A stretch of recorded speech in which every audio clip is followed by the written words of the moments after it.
لله الحمد لله رب العالمين والعاقبة للمتقين والصلاة والسلام على سيد الأنبياء والمرسلين وعلى آله وصحبه أجمعين. أما بعد أعوذ بالله من الشيطان الرجيم. بسم الله الرحمن الرحيم. والذين آمنوا وهاجروا وجاهدوا في سبيل الله والذين آووا ونصروا أولئك هم المؤمنون حقا لهم مغفرة ورزق كريم. وقال النبي صلى الله تبارك وتعالى عليه وسلم وقال سبحانه تبارك وتعالى إلا تنصروه فقد نصره الله إذ أخرجه الذين كفروا ثاني اثنين إذ هما في الغار إذ يقول لصاحبه لا تحزن إن الله معنا فأنزل الله سكينته عليه وأيده بجنود لم تروها وجعل كلمة الذين كفروا السفلى وكلمة الله هي العليا والله عزيز حكيم. وقال النبي صلى الله تبارك وتعالى عليه وسلم لولا الهجرة لكنت من الأنصار أو كما قال النبي صلى الله تبارك وتعالى عليه وسلم. میرے محترم پیارے بھائیوں، آپ صلی اللہ تبارک و تعالیٰ علیہ وسلم دنیا میں آنے کے بعد آپ صلی اللہ تبارک و تعالیٰ علیہ وسلم کے بہت سے معجزات ہم سنتے بھی ہیں، ہم جانتے بھی ہیں. اللہ تبارک و تعالیٰ نے اللہ کے نبی صلی اللہ تبارک و تعالیٰ علیہ وسلم پر بڑے بڑے معجزات اللہ نے ظاہر کیے. معجزہ اس لیے ظاہر کرتا ہے تاکہ لوگ اسلام کے قریب ہو جائیں. آپ صلی اللہ تبارک و تعالیٰ علیہ وسلم کے پیدائش کے کچھ واقعات میں گزشتہ جمعہ کو آپ کے سامنے کہے تھے، لیکن اللہ کے نبی کی سیرت کا اتنا بڑا موضوع ہے کہ آدمی اللہ نے کسی انسان کو 1000 سال کی زندگی دی ہو اور 1000 سال کے ہر دن اگر اللہ کے نبی کی سیرت کو بولتا رہے اس کی زندگی ختم ہو سکتی ہے، لیکن اللہ کے نبی کے خصائص اور اللہ کے نبی کی سیرت کو بیان نہیں کر سکتا. نبی ہی نرالا ہے، نبی کی زندگی نور والی، نبی نور والے، نبی کے طریقے نور والے. میرے آقا صلی اللہ تبارک و تعالیٰ علیہ وسلم کا نکاح 25 سال میں ہوا. اللہ تعالیٰ نے آپ کو 40 سال کی عمر میں اللہ نے آپ کو نبوت سرفراز فرمایا. 40 سال کے بعد آپ صلی اللہ تبارک و تعالیٰ علیہ وسلم مکہ المکرمہ کی سرزمین پر آپ نے بڑی محنت فرمائی. مکہ المکرمہ کے 12-13 سال جو آپ کی زندگی گزری ہے، اس میں اللہ کے نبی پر بڑی مشقتیں آئی. اپنے گھر کی طرف سے، اپنی قوم کی طرف سے، اپنے قبیلے کی طرف سے، مکہ المکرمہ کے لوگوں کی طرف سے آپ نے بڑی بڑی قربانی پیش کی ہے. میرے نبی نے فرمایا جتنا مجھے اللہ کے راستے میں جتنا مجھے ستایا گیا اتنا کسی نبی کو نہیں ستایا گیا، اور جتنی مجھے تکلیف پہنچائی گئی اتنی کسی نبی کو تکلیف نہیں پہنچائی گئی. یہاں تک کہ آپ صلی اللہ تبارک و تعالیٰ علیہ وسلم مشرکین مکہ کی تکلیفوں سے تنگ آ گئے تھے. اس لیے اللہ تبارک و تعالیٰ نے ایک ہجرت کو فرض کیا. میں آپ کے سامنے اللہ کے نبی کی ہجرت کے واقعے کو بتا رہا ہوں. بہت کم سننے میں آپ لوگوں کو ملتا بھی ہے، سنانے والے بھی کم ہیں، سننے والے تو بہت ہی کم ہیں. اس لیے اللہ کے نبی صلی اللہ تبارک و تعالیٰ علیہ وسلم پر اللہ نے ہجرت کو فرض کیا. میرے آقا تکلیفوں سے، مشقتوں کو برداشت کرتے ہوئے ایک بار تھکے ہوئے رات کو قبا میں آپ گشت کر رہے تھے. آپ مینا کی وادی میں آپ گشت کر رہے تھے سن ہجری 11 میں. تو آپ کو مدینہ منورہ کے کچھ انصار کی آپ کی ملاقات ہوئی. وہ 6 مدینہ منورہ کے انسان حج کرنے زمانے جاہلیت میں آئے تھے. تو مینا کی گھاٹی میں آپ کی رات کے اندھیرے میں ملاقات ہوئی. پوچھا من انتم کہ نحن من المدینہ، ہم مدینہ سے آئے ہیں. کہ من انت، آپ کون ہیں؟ کہ میں اللہ کا نبی ہوں. کیونکہ مدینہ کے لوگوں نے، جو کہ مدینہ منورہ میں یہودیوں کے قبیلے ہیں، یہودیوں کے قبیلے بنو قریظہ، بنو خزرج تو صحابہ کا قبیلہ ہے. یہودیوں کے 3 بنو قریظہ، یہودیوں کے بڑے 3 قبائل مدینہ منورہ میں تھے جن کا ایمان توریت پر تھا. مشرکین مکہ نے سن چکا تھا، مدینہ منورہ کے مشرکین نے کہ ایک نبی آنے والے ہیں جن کا نام محمد ہوگا اور وہ نبی ظاہر ہونے والے ہیں. تو جب اللہ کے نبی صلی اللہ تبارک و تعالیٰ علیہ وسلم نے سنا آپ نے جب دعوت دی کہ میں اللہ کا نبی ہوں، مجھ پر ایمان لے آؤ، ایمان قبول کرو، تو مدینہ منورہ کے آنے والے 6 ساتھی سمجھ گئے اور انہوں نے اللہ کے نبی کے ہاتھ پر بیعت کی اور اللہ کے نبی کے ہاتھ پر کلمہ پڑھا، مسلمان ہوئے، ایمان قبول کیا۔ ایک کون خوش قسمت وہ صحابہ تھے؟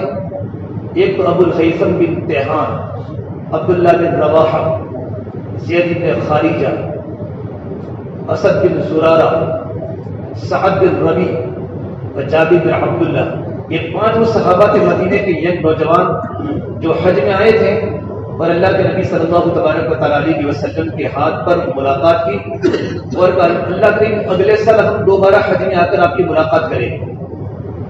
آپ صلی اللہ تبارک و تعالیٰ علیہ وسلم پورا سال انتظار کرتے رہے۔ جب دوسرا سال حج کا آیا، یہی مینا کی گھاٹی میں 12 صحابہ کرام مدینہ منورہ سے 12 نوجوان آئے، اس میں سے 6 میں سے 5 آئے، ایک نہیں آئے، باقی نئے 7 آئے اور انہوں نے اللہ کے نبی کے ہاتھ پر بیعت فرمائی اور اللہ کے نبی کے ہاتھ پر انہوں نے کلمہ پڑھا۔ آپ صلی اللہ تبارک و تعالیٰ علیہ وسلم نے ان کے ساتھ تعلیم کے لیے حضرت مصعب بن عمیر اور عبداللہ ابن ام مکتوم دونوں صحابہ کو بھیجا کہ آپ ان کے ساتھ جاؤ، اور مدینہ منورہ 400 میل دور تھا مدینہ، اور مدینہ منورہ میں جانے کے بعد آپ ان کے سامنے اسلام کی اور ایمان کی تبلیغ کریں۔ پھر اللہ کرے گا ہم اگلے سال پھر آئیں گے۔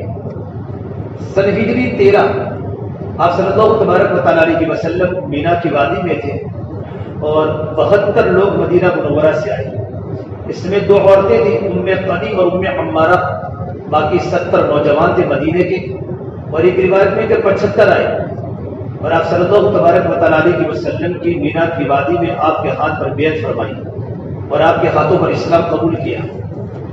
جب اسلام قبول کیا پھر کہا یا رسول اللہ آپ ہمارے مدینہ منورہ میں، ہم آپ کو دعوت دیتے ہیں، آپ ہمارے مدینہ منورہ میں تشریف لائیں۔ تو میرے نبی نے کہا جب اللہ کا حکم ہوگا تو میں آ جاؤں گا، لیکن آپ صلی اللہ تبارک و تعالیٰ علیہ وسلم کو دیکھ کر مدینہ کے انصار بڑے خوش ہوئے اور اللہ کے نبی کو، اللہ کے نبی آپ ہمارے علاقے میں تشریف لائے، ہم آپ کا اکرام کریں گے، آپ کی مدد کریں گے۔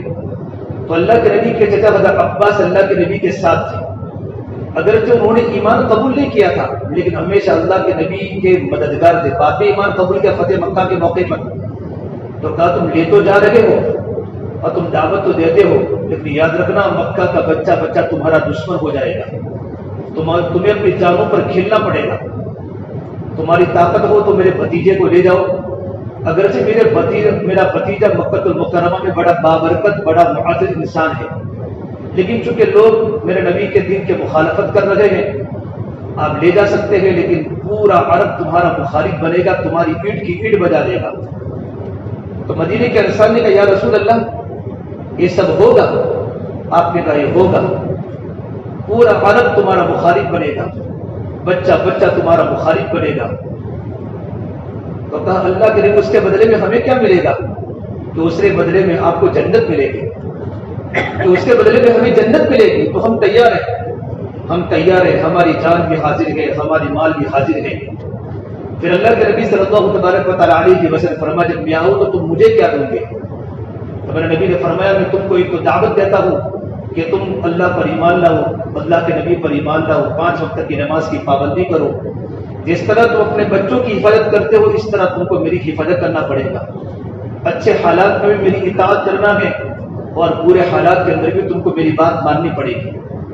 ابو الہیثم بن تیہان نے کہا یا رسول اللہ ہم بالکل تیار ہیں۔ تو مدینہ منورہ کے انصاری صحابی کے تمام 70-72 لوگوں نے بیعت فرمایا اللہ کے نبی کے ہاتھ پر ایمان قبول کرنے کا اور اللہ کے نبی کو دعوت دی۔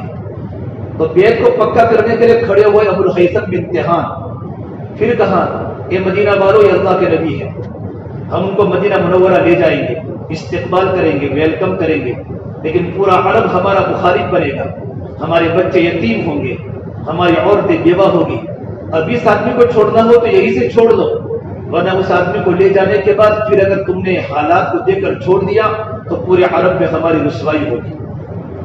ابو الہیثم بن تیہان نے کہا تو تمام مدینے کے انسان نے کہا نہیں یہ نہیں ہو سکتا، ہم اللہ کے نبی کے ساتھ ہیں۔ پھر اللہ کے نبی صلی اللہ تبارک و تعالیٰ علیہ وسلم کے ہاتھ میں سب سے پہلے برا بن معروف نے بیعت کی، اسد بن زرارہ نے بیعت کی۔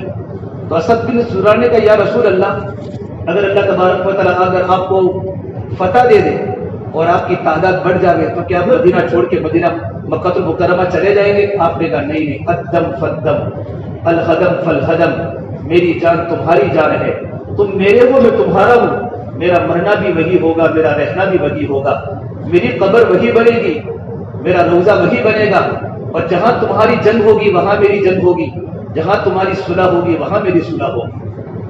پھر اللہ کے نبی صلی اللہ تبارک و تعالیٰ علیہ سے فرما کہ انشاءاللہ جب اللہ حکم کرے گا تو میں آ جاؤں گا۔ یہ مدینہ منورہ کے انصار چلے گئے، مدینہ منورہ میں پورے مدینے میں اسلام کی تبلیغ پھیلنا شروع ہو گئی۔ کچھ بوڑھے لوگ ابھی تک اسلام قبول نہیں کیا، عمر بن جموع کی طرح جو بعد میں اسلام قبول کیا، مدینہ منورہ کے گھر گھر میں نمازیں شروع ہو گئی، مدینہ منورہ کے گھر گھر میں قرآن کریم کی تلاوت شروع ہو گئی۔ پھر اس کے بعد آپ صلی اللہ تبارک و تعالیٰ علیہ کی بسر محرم الحرام میں ہجرت فرض ہوئی، اور صحابہ آہستہ آہستہ یکے بعد دیگر ایک دو کر کے مکہ المکرمہ چھوڑ کر مدینہ منورہ جانے لگے۔ تو سرداروں نے قریش کو ٹینشن ہوا کہ مکہ کے لوگ اپنا وطن چھوڑ کے مدینہ منورہ جا رہے تھے، یہ ایسا ہو کہ مدینہ میں جنگ غفیر ہو جائے اور پورے مدینہ والے ایک بار کی ہم پر حملہ کرے اور ہماری کمر کو توڑ دے۔ تو دارالندوہ ان کی میٹنگ تھی، وہاں انہوں نے کانفرنس کے سب کو جمع کر کے اہم میٹنگ میں مشورہ کیا۔ اس میں جبیر بن مطعم تھا، شیبہ بن ربیعہ، عتبہ بن ربیعہ، ولید بن مغیرہ، امیہ بن خلف، یہ سارے کے سارے سرداران پورے سے مکہ کے چودھری اللہ کے نبی کے دشمن تھے۔ ابو جہل بھی تھا، ابو لہب بھی تھا۔ مشورہ کیا کیا کریں؟ تو شیطان ابلیس بھی ایک انسان کی شکل میں کھڑا ہو گیا کہ میں آ سکتا ہوں، اندر انٹر ہو سکتا ہوں کہ تم کون ہو؟ منن، تم کون ہو؟ کہ میں نجد کا رہنے والا بزرگ ہوں، تمہاری رائے میں رائے بھی دوں گا اور تمہارا بھی ساتھ دوں گا۔ اندر خفیہ طور پر میٹنگ ہوئی اللہ کے نبی کے خلاف کہ محمد عربی صلی اللہ تبارک و تعالیٰ علیہ وسلم کے بارے میں کیا کرنا چاہیے۔ ایک نے رائے دی کہ اس آدمی کو کوٹھڑی میں بند کر دو، کوٹھڑی میں، تاکہ آدمی کہیں جاوے نہیں، کہیں تبلیغ کرے ہی نہیں۔ تو ابلیس جو انسان کی شکل میں، اس نے کہا تیری رائے بالکل غلط ہے، اگر تم اس کو کوٹھڑی میں بند کر لو گے نہ قید کر لو گے تو ان کے خاندان والے اگر نبی کو چھڑا دیں گے تو پھر مسئلہ کھڑا ہو جائے گا۔ تو کس نے رائے دی کہ ان کو جلا وطن کر دو، مکہ سے باہر نکال دو۔ تو شیطان نے کہا تم کیسی رائے دے رہے ہو؟ اگر تم ان کو جلا وطن کرو گے، اس کی زبان کی مٹھاس کتنی ہے، اس کی زبان میں جادو ہے، جو بھی اس نبی کی بات کو سنتا ہے اس کا دل دادا بن جاتا ہے، تو کتنے لوگ ان کے ہاتھ پر ایمان قبول کریں گے، سب ایک طرف ہو کر ہم پر حملہ کریں گے، یہ رائے بھی برابر نہیں ہے۔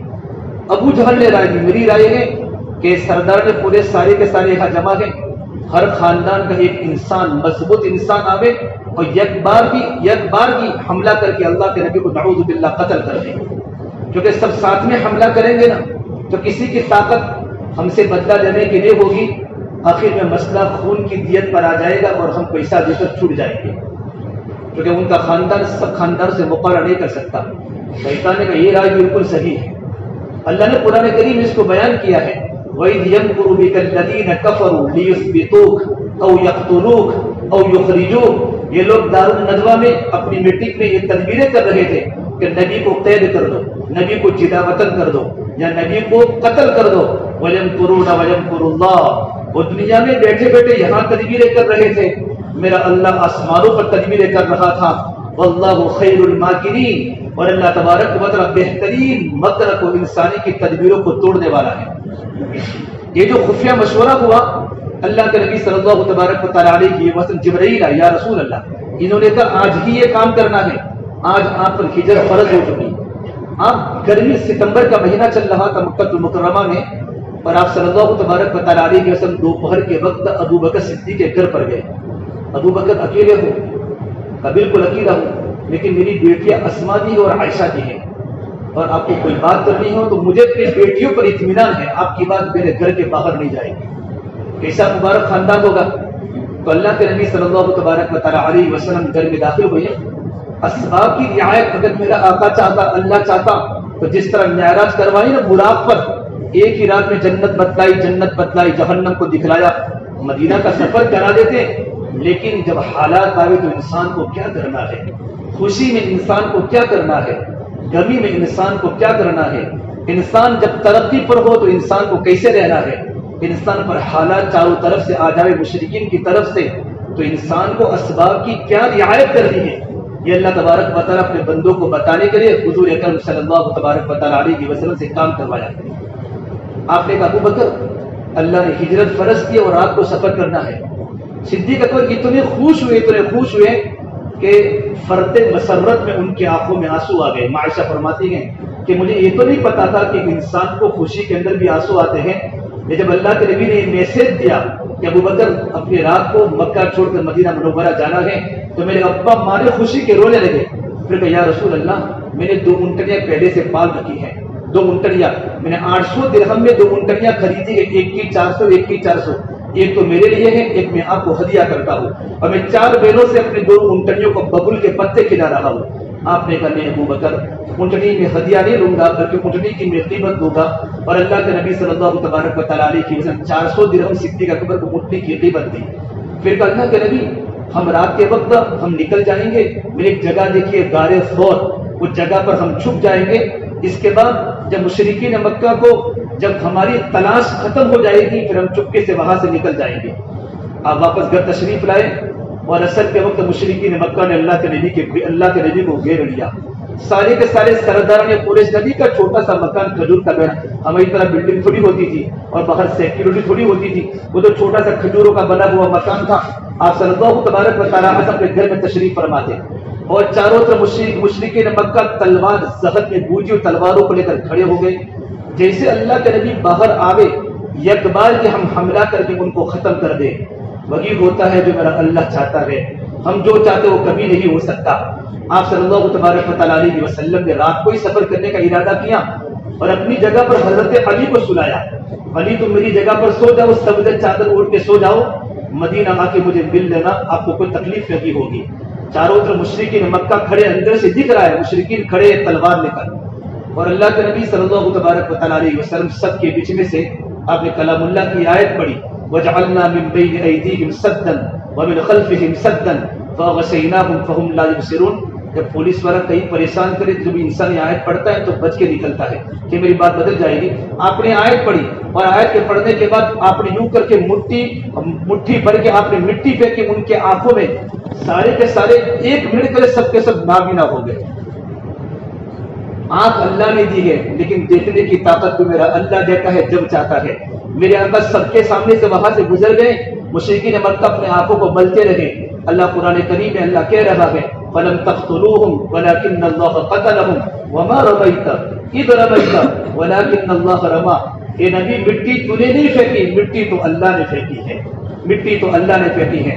میرے آقا صلی اللہ تبارک و تعالیٰ علیہ وسلم وہاں سے صدیق اکبر کے گھر راتوں رات گئے، اونٹنیاں تیار تھی اور ان کا غلام عامر بن فہیرہ ابو بکر کا آزاد کردہ غلام بھی ساتھ میں تھا، اور اس کے ساتھ ساتھ آپ کی حضرت صدیق اکبر کی بیٹی حضرت اسماء نے فوراً توشہ تیار کیا۔ اللہ کے نبی کے چونکہ 3 دن غار میں چھپنا تھا، توشہ تیار کیا، کپڑا ملا تو جلدی جلدی اپنی اوڑھنی 2 پٹے کو پھاڑ دیا۔ اسے ان کا لقب عربی میں ہے ذات النطاقین، 2 ٹکڑوں والی حضرت اسماء، ایک سے توشے دان کو باندھا اور ایک سے پانی کے مشق کو باندھا اور ساتھ میں دیا کہ اللہ کے نبی آپ اس کو لے کر چلے جاؤ۔ یہاں مشرکین مکہ اللہ کے نبی کو تلاش کرتے ہیں کہ کب باہر آوے۔ اچھا ان کی ایک عادت تھی زمانے جاہلیت میں کہ کبھی وہ گھر میں آ کر حملہ نہیں کرتے تھے، کہ زمانے جاہلیت میں عرب کی عادت تھی گھر میں گھس کے کسی کو نہیں مارتے تھے، کئی عورتیں ڈر نہ جاوے، کئی بچے ڈر نہ جاوے۔ لیکن ایک کام لکھا ہے طبقات کبریٰ میں ایک بات لکھی ہے کہ انہوں نے کنکر مارنا شروع کیے۔ اب حضرت علی تھے تو وہ چادروں کو کھولتے نہیں تھے، کنکر مارے تو ہائی ہائی کر ہائی ہائی ہائی تکلیف ہوتی ہے، کنکر بار بار پڑتے تھے۔ اب پوری رات کھڑے رہے، جیسے کہ فجر کے اذان حضرت علی نے اپنی چادر، یہ تو علی ہے، تو حضور کہاں ہے؟ حضور کہ مجھے نہیں پتا، تم باہر تھے میں تو اندر تھا، مجھے نہیں پتا حضور کہاں ہے۔ تو ابو جہل نے کہا مجھے رات کو ہی معلوم ہو چکا تھا، جب تو ہائے ہائے کرتا تھا کہ ہم نے محمد کو بہت مارا صلی اللہ علیہ وسلم کو، لیکن کبھی اس کی زبان سے ہائے نہیں نکلا۔ اس نبی میں اتنا صبر تھا، ہم کو معلوم ہو چکا ہے محمد صلی اللہ علیہ وسلم نہیں ہو سکتے، یہ علی ہو سکتے ہیں۔ حضرت علی کو بہت مارا لیکن حضرت علی نے ایڈریس اور پتہ نہیں بتایا۔ میرے آقا صلی اللہ تبارک و تعالیٰ علیہ وسلم ابو بکر کو لے کر آپ وہاں سے روانہ ہوئے۔ جبل ثور یمن کی سائٹ میں ہے اور مدینہ اس طرف ہے، تو آپ الٹی سائٹ جبل ثور میں چھپنے کے لیے گئے۔ حجاج کرام کو جا کر پوچھو غار حرا میں تو بہت سے لوگ سیڑھیوں پر چڑھ جاتے ہیں، لیکن غار ثور میں چڑھنے والا کوئی عاشق رسول ہوگا۔ اتنی مشکل جگہ ہے، کسی کی طاقت نہیں کہ اوپر چڑھ کے غار ثور میں آرام کر سکے اور غار ثور کی زیارت کر سکے۔ میرے آقا صلی اللہ تبارک و تعالیٰ علیہ وسلم صدیق اکبر دونوں پنجوں کے بل چلنے لگے، 3 میل تک یوں ہاتھ نیچا کر کے۔ کیوں پنجوں کے بل چلے؟ کہ وہاں اس زمانے میں کھوجی کا علم بہت معروف تھا کہ اگر آدمی کے نشانات قدم پڑ جاوے، آج تو پکی سڑکیں ہو چکی ہے تو وہ علم بھی ختم ہو گیا، کھوجی نشانات قدم، جیسے کتے ہوتے ہیں، کتا خوشبو سن کے آتا ہے پولیس والے کا، اس طریقے پر نشانات قدم کو دیکھ کر اس جگہ پر پہنچ جاتے تھے۔ تو میرے نبی یوں انگلیوں کے ساتھ 3 میل تک چلے۔ جب پہاڑی پر چڑھنے کا آیا تو حضور اکرم صلی اللہ تبارک و تعالیٰ علیہ وسلم کی ساری انگلیاں خون سے تربتر ہو گئی۔ صدیق اکبر اللہ کے نبی کے ہم عمر تھے، 2 سال چھوٹے تھے۔ دیکھا سرکار مدینہ کے ہاتھ زخمی ہو چکے ہیں، اتنے اونچے پہاڑ پر چڑھنا ہے، نوکیدار پتھر، اپنی قبر پر اللہ کے نبی کو بٹھا دیا اور صدیق اکبر یوں کرتے کرتے کرتے اوپر پہنچ گئے۔ کیا عشق رسول ہے میرے بھائیوں، کیا دل میں حضور کی محبت صدیق اکبر کے دل میں ہے۔ جب دروازے کے قریب پہنچے، غار کے قریب، تو کہ یا رسول اللہ آپ یہاں کھڑے ہو جائیے، میں اندر جا کر پہلے غار کو صاف کرتا ہوں۔ اندر جا کر دیکھا تو غار کو برابر صاف کیا۔ غار کے اندر بہت سوراخ تھے، سوراخ تھے جس میں سانپ اور بچھو رہتے ہیں۔ دیکھا کہ اس کو بند کرنا ہے تو اپنے امامے کو پھاڑنے کے بعد سب سوراخ بند کر لیے۔ ابھی بہت سارے سوراخ باقی رہے تو اپنا کرتا پھاڑا اور کرتے کو پھاڑنے کے بعد سارے سوراخ بند کیے، تب بھی ایک سوراخ باقی رہا، جہاں اپنے انگوٹھے کو رکھ لیا کہ یا رسول اللہ اندر تشریف لے آئے۔ اللہ کے نبی صلی اللہ تبارک و تعالیٰ علیہ وسلم جب تشریف لائے اندر تو اندھیرا تھا، صدیق اکبر یوں کر کے بیٹھے تھے اور میرے آقا صلی اللہ تبارک و تعالیٰ علیہ وسلم کا سر مبارک ابو بکر کی گود میں تھا۔ ایسا لگ رہا تھا کہ اللہ کے نبی قرآن کریم ہیں اور ابو بکر کی گود رحل ہے اور صدیق اکبر قرآن کریم کا مطالعہ کر رہا تھا۔ اللہ شاہ بخاری فرمایا کر دیا، منظر کھینچا ہے انہوں نے، ایسا لگتا جیسے کہ صدیق اکبر قرآن کریم کا مطالعہ کر رہے ہیں۔ پھر میرے آقا صلی اللہ تبارک و تعالیٰ علیہ وسلم اچانک روشنی ہوئی تو دیکھا کہ ابو بکر کے سر پر امامہ نہیں ہے اور کپڑے بھی نہیں ہیں اوپر کے۔ ابو بکر تمہارا امامہ؟ کہ یا رسول اللہ گھر میں بہت سارے سوراخ تھے، ان سوراخوں کے دروازے کو بند کرنے کے لیے میں نے اپنا امامہ پھاڑا اور اپنا کرتا بھی پھاڑا، اس سے میرا اوپر کا بدن میرا کھل چکا ہے۔ تو میرے نبی کی آنکھوں سے آنسو آئے اور کہ ابو بکر، یا اللہ میں ابو بکر سے راضی ہوں تو ابو بکر سے راضی ہو جا، میں ابو بکر سے محبت کرتا ہوں رضی اللہ تعالیٰ عنہ۔ فوراً جبرائیل آئے کہ یا رسول اللہ فرماتے ہیں میں بھی ابو بکر سے محبت کرتا ہوں، تو بھی ابو بکر سے محبت کر۔ اب میرے آقا صلی اللہ تبارک و تعالیٰ علیہ وسلم غار میں ہے، وقت تو ہو چکا، بہت لمبا واقعہ ہے۔ مشرکین مکہ آپ صلی اللہ تبارک و تعالیٰ علیہ وسلم کے پیچھے پیچھے آ رہے ہیں۔ فجر کے بعد دیکھا حضور نہیں ہے تو بہت دوڑ لگائی، کھوجی کو بلایا اور کہا جو محمد کو زندہ یا مردہ نعوذ باللہ پکڑ کے لائے اس کو 100 اونٹ کا انعام ہے۔ عرب میں باری رقم تھی 1 اونٹ کی، 400 درہم کی 1 اونٹنی تھی، 1000 درہم کا 1 اونٹ تھا، اس کو 100 اونٹ کا انعام ملے گا۔ اب سب کو لالچ، 100 اونٹ، 100 کاریں، 100 گاڑیاں ملے گی حضور کو پکڑنے کے لیے۔ تو اس وقت سورہ ابن مالک بن جحشم، اس کو پتا چلا کہ اللہ کے نبی اس سائڈ میں گئے ہوں گے۔ کسی نے کہا کہ میں نے چند لوگوں کو وہاں سے گزرتے دیکھا ہے، اس نے کہا یہ نہیں ہو سکتے، لیکن اس کو یقین تھا کہ وہی ہوں گے، اور چپکے پتلی گلی سے اپنی باندی کو کہا اونٹنی کو کھڑا کر اور اونٹنی پر بیٹھ کر سوراخا حضور کو پکڑنے کے لیے چلا گیا۔ جیسے سوراخا کے پاس پہنچا، سوراخا پہنچا اللہ کے نبی کے پاس، ابو بکر نے کہا یا رسول اللہ یہ تو پیچھے ہیں، ہمارے پیچھے ہیں۔ تو آپ نے کہا لا تحزن ان اللہ معنا، مت گھبرا، اللہ تبارک و تعالی ہمارے ساتھ ہے۔ جیسے ہی سوراخا نے حضور کے قریب آنا چاہا، اللہ کے نبی نے ہاتھ اٹھائے، پتھریلی زمین پھٹی اور سوراخا کے گھوڑے کی ٹانگیں گھٹنوں تک زمین نے پکڑ لیا۔ سوراخا نے کہا اللہ کے نبی آپ اللہ سے دعا کی، مجھے معلوم تمہاری بد دعا سے کام ہوا ہے، میں اب نہ کبھی تم کو پکڑوں گا بلکہ ہر آنے والے کو کہہ دوں گا کہ یہاں اللہ کے نبی کا یہاں کا گزر نہیں ہوا۔ آپ نے دعا فرمائی اور زمین نے ان کی ٹانگیں باہر نکالی۔ سوراخا واپس چلا گیا اور ابو سفیان کو جا کر یہ جملہ کہا، اس ذات کی قسم جس کو اللہ جانتا ہے، جس کا نبی اللہ کے نبی صلی اللہ تبارک و تعالیٰ علیہ وسلم ہے، ابو سفیان کو تو یہ منظر کو دیکھ لیتا جب زمین نے میرے گھوڑے کی ٹانگوں کو پکڑ لیا تھا۔ اللہ کے نبی غار میں ہے، اب صدیق اکبر نے انگوٹھا رکھا ہے سوراخ پر، اب اندر سے سانپ کا سانپ، اس کو باہر آنا تھا باہر۔ ایک تو ہوتا ہے سانپ جو کاٹتا ہے اپنی فطرت پر کاٹتا ہے، فطرت پر جیسے دوسرے سانپ، لیکن علماء نے دیکھا ہے وہ سانپ نہیں تھا، وہ جو کاٹتا تھا وہ دیدار نبوت کے لیے کاٹتا تھا، اللہ کے نبی کا دیدار کرنا تھا، اور پھر دروازہ بند کر لیا۔ مفتی محمود حسن گنگوہی رحمۃ اللہ بہت بڑے علماء نے ہیں، ان کی کتاب ملفوظات فقہ الامہ جلد نمبر 3 صفحہ نمبر 107 پر یہ بات لکھی ہے کہ یہ عیسیٰ علیہ السلام کے حواری تھے۔ وہ سانپ جو تھا وہ عیسیٰ علیہ السلام کا صحابی تھا۔ اللہ کے نبی کے صحابہ کو صحابہ کہتے ہیں، موسیٰ علیہ السلام کے صحابہ کو نقبا کہتے ہیں، عیسیٰ علیہ السلام کے صحابہ کو حواریین کہتے ہیں، حواریین کہتے ہیں۔ اس نے اللہ سے دعا کی، اپنے وقت کے نبی سے کہا کہ مجھے آخری نبی کی زیارت کرنی ہے، تو عیسیٰ علیہ السلام نے فرمایا کہ اگر آخری نبی کی زیارت کرنی ہے تو انسان کی زندگی تو بہت کم ہوتی ہے، میں اللہ سے دعا کروں کہ سانپ کی شکل اختیار کر لو، کیونکہ سانپ کی عمر لمبی ہوتی ہے، تو سانپ وہی چھپا رہا جہاں اللہ کے نبی کو وہاں چھپنا تھا، اور جیسے وہ سانپ باہر نکلا اللہ کے نبی کی زیارت فرمائی، پھر وہاں سے وہ باہر چل کے نکل گیا۔ آپ صلی اللہ تبارک و تعالیٰ علیہ وسلم جب میرے نبی کو پتہ نہیں صدیق اکبر کو تکلیف ہو رہی ہے، پورا بدن لال لال اور پیلا پیلا ہو چکا زہر کی وجہ سے، جب ان کے ٹپ ٹپ آنسو میرے نبی کے رخسار پر پڑے، تب نبی کی آپ ابو بکر کیوں رو رہے ہو؟ نبی کی محبت کے میرے سرکار سوئے ہوئے ہیں، میرے نبی کی نیند میں تکلیف نہ ہو جائے۔ پھر اس وقت آپ صلی اللہ تبارک و تعالیٰ علیہ وسلم نے ان کے انگوٹھے پر اپنا لعاب لگایا اور الحمدللہ وہاں ٹھیک ہو گیا۔ سفر شروع ہوا، آپ نے فرمایا سفر کہاں سے کریں گے؟ ساتھ میں ایک مشرک تھا رہبر عبداللہ بن اریقط ذولی، اللہ کے نبی کا اس پر اعتماد تھا، وہ رہبر تھا۔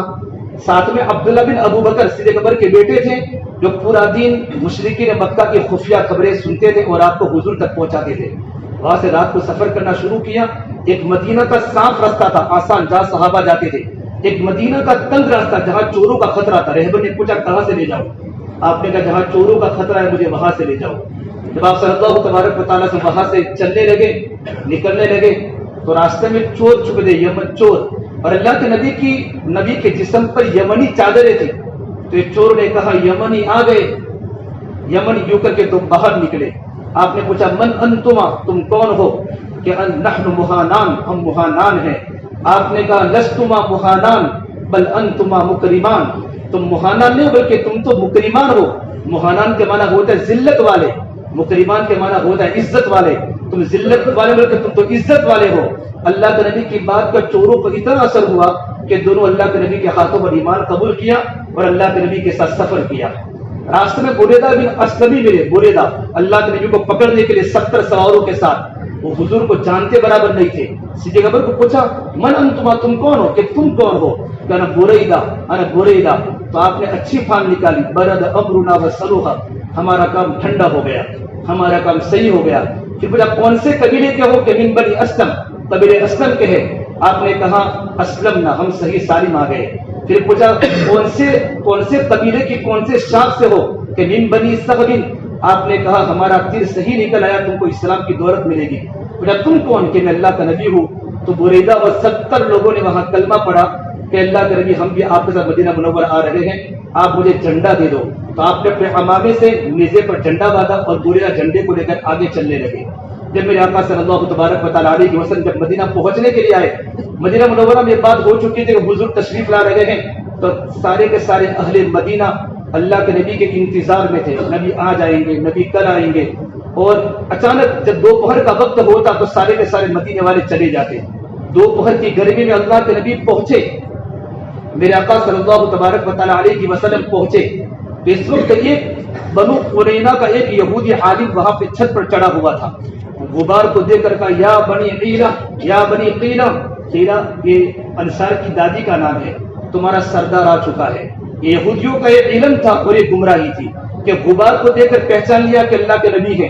علم یہ تھا کہ نبی پر ایمان نہیں لائے، تو سارے مدینہ منورہ کے انصار مدینہ تشریف لائے۔ جب میرے آقا صلی اللہ تبارک و تعالیٰ علیہ وسلم یوں کر کے آنکھ مکہ المکرمہ سے، یہ پہاڑی یہ سنیت الوداع کی پہاڑی ہے، آپ اونٹنی پر تھے، اونٹنی نے جیسے اپنے سر کو نیچا کیا تو اللہ کے نبی سامنے آ گئے، بالکل اونٹنی پر نبی کا چہرے انور چمکنے لگا۔ تو مدینہ منورہ کی ساری بچیاں میدان میں کھڑی تھی، فوراً کہا طلع البدر علینا من ثنیات الوداع وجب الشکر علینا ما دعا للہ داعی، 14ویں کا چاند ہم پر طلوع ہو چکا ہے۔ ان بچوں کو ان کے ماں باپ نے سحر نہیں سکھائے تھے، یہ بردستہ ان کی زبان سے نکل چکا۔ اونٹنی نے پہاڑ سے اونٹنی یوں اترنے لگی تو اونٹنی کا منہ نیچا ہوا، میرے نبی کا چہرہ یوں ظاہر ہوا پہاڑ کی چوٹی پر، طلع البدر علینا کہ 14ویں کا چاند ہم پر طلوع ہو چکا ہے ثنیۃ الوداع کی گھاٹی سے۔ وجب الشکر علینا ما دعا للہ داعی، ہم پر اللہ کا شکر واجب ہو چکا ہے۔ اینا المبعوث فینا جئت بالامر المطاع، کہ میرے آقا صلی اللہ تبارک و تعالی علیہ وسلم جیسے کہ نیچے اترے آپ، لیکن آپ مدینہ منورہ کے انصار ابھی آ رہے تھے اور آپ ٹیلے پر بیٹھ گئے، صدیق اکبر اور اللہ کے نبی۔